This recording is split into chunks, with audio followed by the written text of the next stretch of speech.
예민한 사람들의 가장 큰 특징이 뭐냐면요, 관계를 맺을 때 굉장히 많은 에너지를 씁니다. 저 사람은 나 왜 저렇게 생각할까? 내가 뭐 잘못했을까? 내가 혹시 실수한 게 없을까? 그 사람의 반응 하나하나에 신경을 쓰는 거예요. 에너지가 남아날 수가 없습니다. 우리 뇌가 필요할 때 충분히 제어하지 못한다는 말입니다. 예민한 사람들이 행복하게 살기 위해서는 나만의 스트레스 해소법이 있으셔야 돼요. 대표적인 것 중에 하나가 바로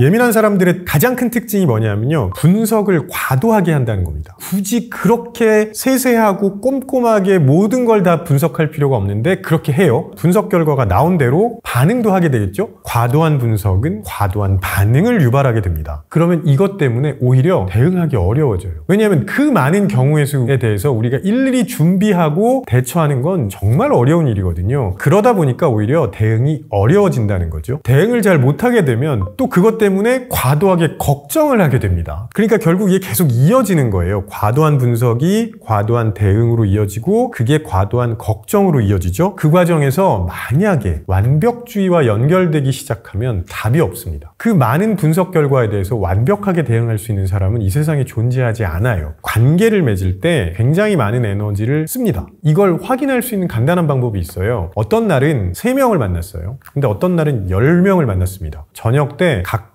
얼마나 지쳐 있는지를 한번 확인해 보세요. 아마 3명을 만난 날보다 10명을 만난 날 훨씬 더 지쳐 있으실 거예요. 그런데 3명을 만났다고 해도 누군가는 그냥 편하게 만났고요. 또 누군가는 그 사람 한 사람에 대해서 굉장히 예민하게 반응을 했다면 그로 인해서 소진되는 에너지의 양은 당연히 클 수밖에 없는 거죠. 왜 클 수밖에 없냐면요, 그 사람의 반응 하나하나에 신경을 쓰는 거예요. 사실은 그냥 대수롭지 않게 넘어가도 될 반응, 그냥 자연스럽게 나오는 추임새, 이런 거에도 다 신경을 쓰고 있는 거죠. 에너지가 남아날 수가 없습니다. 그래서 예민한 분들이 에너지가 금방 소진되는 거예요. 감정 기복이 있다는 말을 다르게 하면 충동적이라는 거거든요. 우리 뇌가 필요할 때 충분히 제어하지 못한다는 말입니다. 변연계라는 곳에서 여러 가지 감정 반응을 계속 만들어냅니다. 전두엽으로 보내서요, 지금은 이런 감정을 경험하는 게 맞고 이렇게 표현하는 게 적절해, 혹은 지금은 그럴 때가 아니야, 이렇게 알려줘야 돼요. 그렇게 제어를 해야 되거든요. 그런데 만약에 전두엽이 제 기능을 하지 못한다면, 즉 변연계 활동을 전두엽이 충분히 제어하지 못하면 자연스럽게 감정 기복이 심하게 되고 충동적으로 보일 수 있겠죠. 예를 들면 도파민이라는 물질이 너무 과도하게 분비가 되면 지나치게 흥분하거나 지나치게 충동적이 될 수 있어요. 그럼 그걸 적절하게 제어해 줘야 된다는 얘기고요. 마찬가지로 세로토닌이라는 물질이 너무 작게 분비가 되면 사람들의 기분이 쉽게 가라앉을 수 있습니다. 이런 것들을 적절하게 제어해 주는 역할을 해야 되는데 그게 문제가 생기면 감정 기복 혹은 충동적인 모습이 나타날 수 있죠.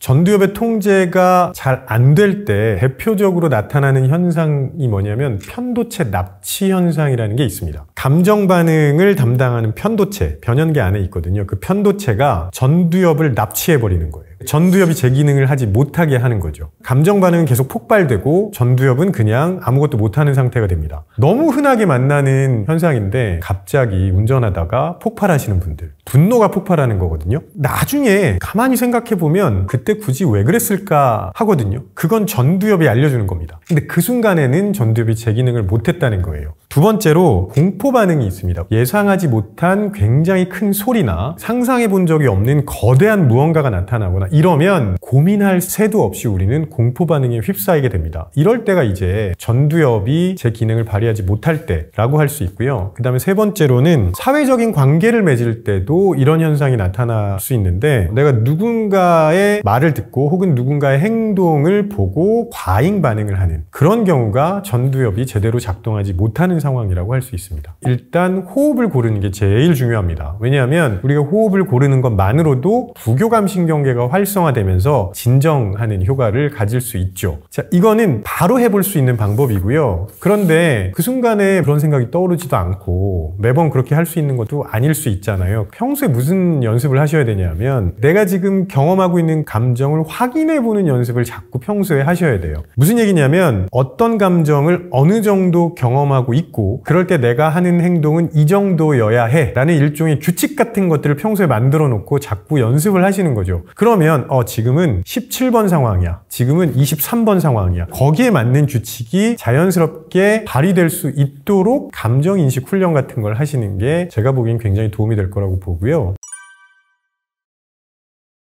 예민하다는 거는 민감하게 반응하는 걸 포함하고 있거든요. 그러면 남들이 보지 못하는 차이점을 볼 수 있습니다. 그 차이점이 어떤 식으로 연결되는지까지 확인할 수 있죠. 창의적인 일을 하는 사람들에게는 이렇게 민감하게 반응하는 게 장점이 될 수 있다는 거죠. 그리고요, 조직의 차원에서도 민감하고 예민하게 반응하는 사람이 굉장히 도움이 되는 경우가 많습니다. 특히 아무도 예상하지 못하는 위기 상황을 찾아내는 역할을 해줘요. 왜냐하면 다른 사람들은 대부분 평소와 별로 다르지 않은데? 라고 생각하고 있어요. 그런데 민감한 시선을 가진 사람에게는 평소와 다른 아주 작은 차이도 보인다는 겁니다. 그러면 그런 차이가 안 좋은 결과를 줄 가능성이 있을 때 그걸 미리 찾아서 보고하고 대비하게 만들어줄 수 있다는 거죠. 그래서 조직에서도 이런 사람들이 성공할 가능성이 상당히 높다고 볼 수 있습니다.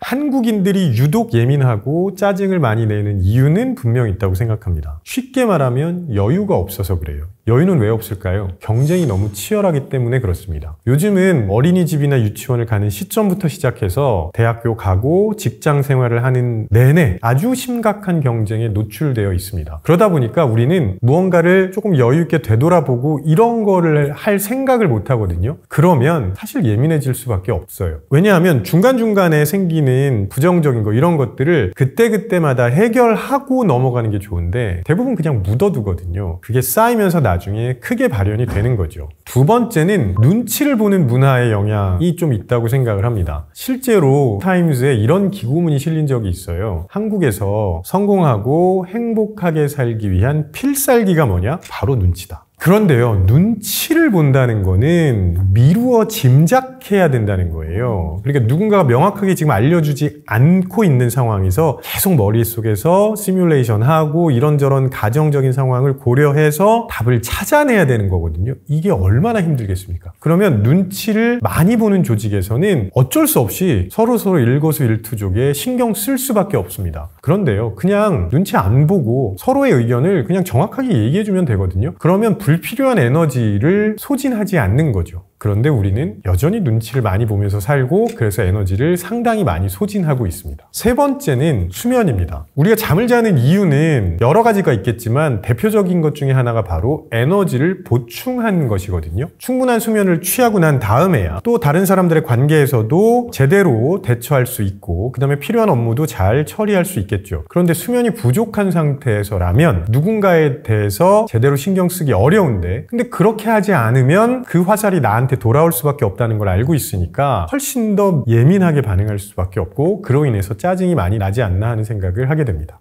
예민한 성격은 기질적인 요인이 분명히 있어요. 그런데 그게 다 발현되는 건 아니거든요. 그래서 환경적인 요인을 굉장히 중요하게 봐야 합니다. 부모에게 과보호를 받고 자란 아이들이 그 당시엔 아니지만 나중에 굉장히 예민해질 수 있어요. 무슨 얘기냐면 부모가 과보호를 한다는 건 그 아이들에게 변화를 거의 주지 않는다는 거예요. 그래서 외부의 자극에 대응하는 방법을 거의 배우지 못하게 됩니다. 근데 부모의 보호에서 벗어나게 되면 정말 빠르게 변하는 굉장히 복잡한 세상에 적응해야 되거든요. 쉽게 얘기하면 머리가 하얘지는 거죠. 어떻게 해야 될지 모르고 내 눈앞에 보이는 10개, 20개 혹은 100개가 다 다르게 보입니다. 그걸 어떻게 묶어서 어떻게 대응해야 되는지에 대한 연습이 전혀 안 돼 있으니까 그러면 자기도 모르게 굉장히 예민하게 반응할 수 있어요. 부모의 과보호는 나중에 아주 안 좋은 영향을 줄 수 있다는 거죠.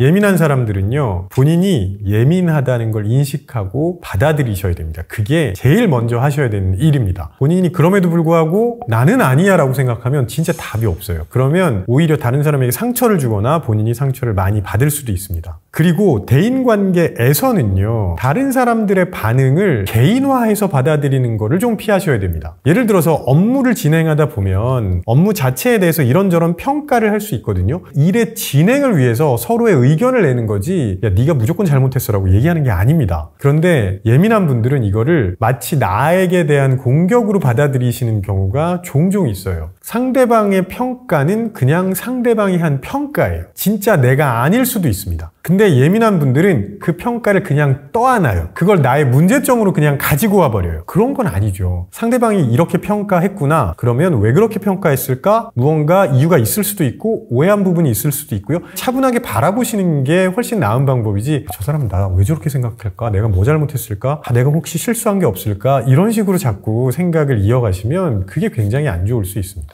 세 번째는요, 혼자 있는 시간을 꼭 확보하셔야 됩니다. 예민하고 민감한 분들은요, 에너지를 많이 소진할 수밖에 없습니다. 에너지를 다시 보충하고 충분한 에너지를 확보한 상태에서 사회적인 관계도 맺고 업무도 진행해야 별다른 문제가 없이 될 수 있겠죠. 그런데 혼자 있는 시간을 가지지 않으면 점점 에너지가 소진된 상태에서 계속 일을 하게 됩니다. 본인에게도 다른 사람들에게도 안 좋은 영향을 줄 수밖에 없습니다.